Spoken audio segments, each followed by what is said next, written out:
Hello पिलामाने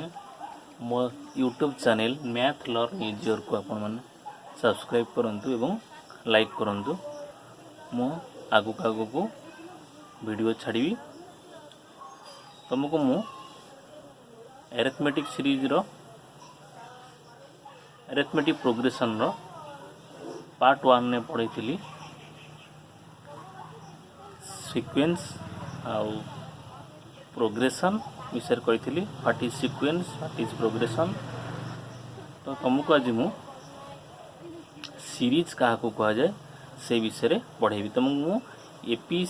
गोटे AP रो general term T N is equal to A plus N minus one N D बी मु तुमको बाहर कर देखी थी। आज सीरीज क्या कहती विषय पढ़िया जदि गोटे सीक्वेंस मुझे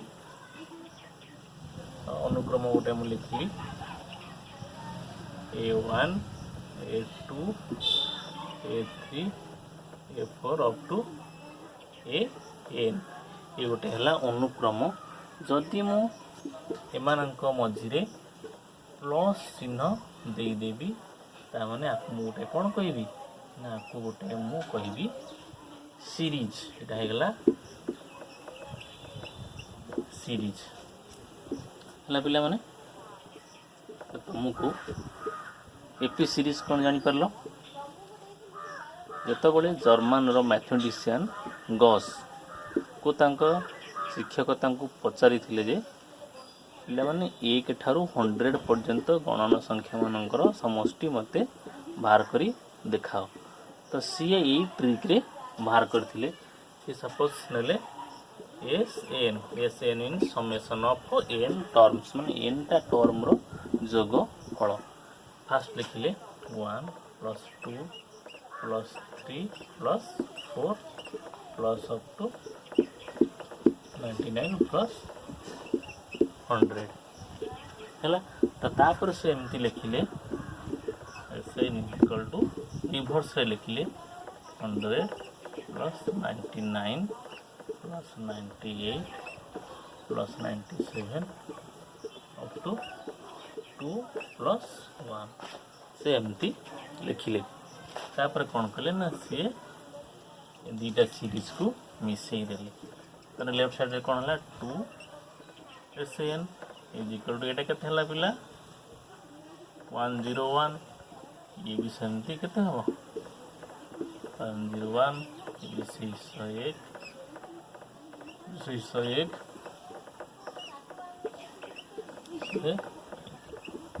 प्लेन देखो 101 केतेटा आसीबो जेहेतु हमर इठी n टा पद अछि बा 100 टा पद अछि इठी n इज इक्वल टू 100 मतलब मोर इठी 100 टा 101 आसीबो। तो मु लिखली ता माने केते ना 100 इंटू 101 हला। तो ता माने SN is equal to 100 into 101 by 2 equal to 55।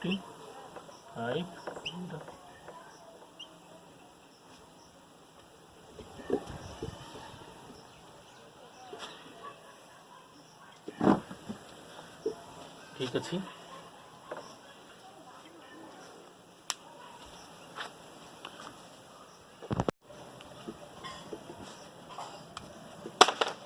पिला माने मोटे एपी सीरीज रो एन टा टर्म रो समष्टि बाहर करी एसएन मु बाहर करी एसएन रो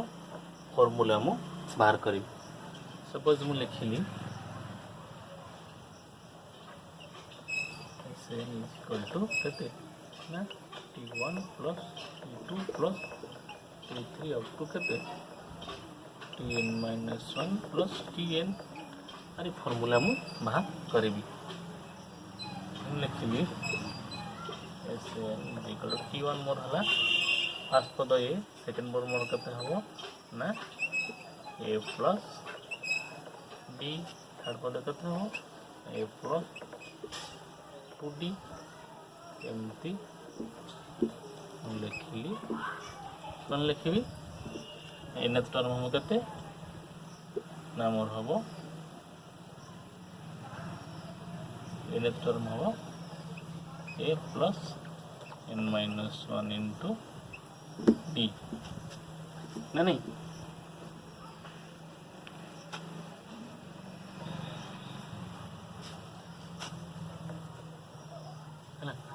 plus N minus 1 into D मुझे कौन कली ना जो लेट कौन करी ना T N is equal to A plus N minus 1 into D को इजिकल टू एल नहीं गई बर्तन मु एस एन लिखी लिखिली A plus D A plus 2d plus कते एल नेली तो सिमिलरली मो प्रोडक्ट टर्म कते नहीं पारी ना एवं नहीं पारी एन थाओ इससे एन लिखिली एल प्लस लिखिली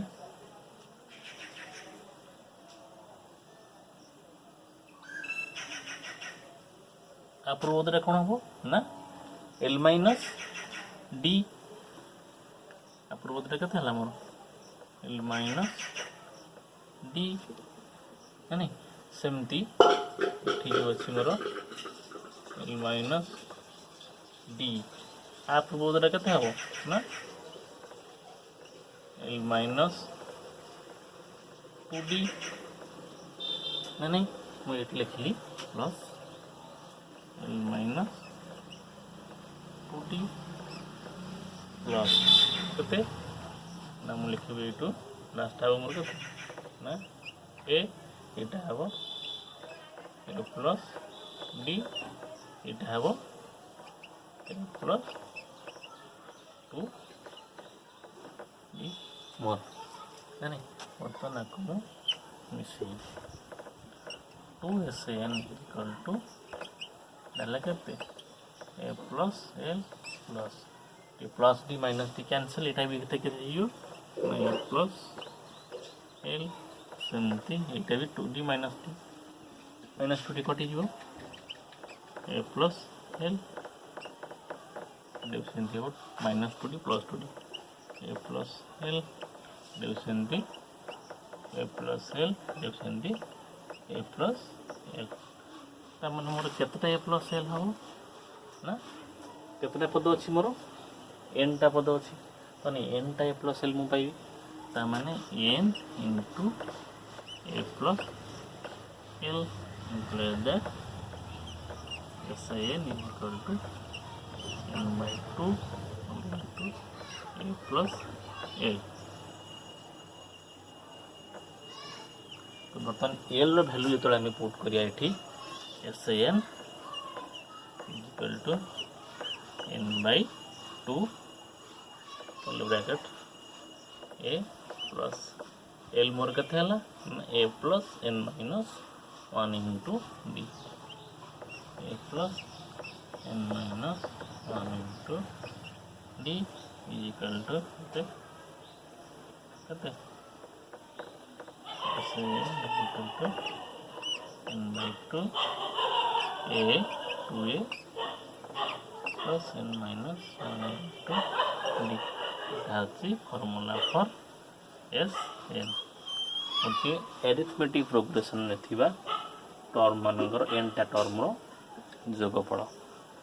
फॉर्मूला होची यही गोटाक मु आर नेक्स्ट क्लास रे तुम मानक प्रॉब्लम देखेबी TN केमती बाहरिबो ता ऊपर प्रॉब्लम SN मारी ऊपर प्रॉब्लम करबी।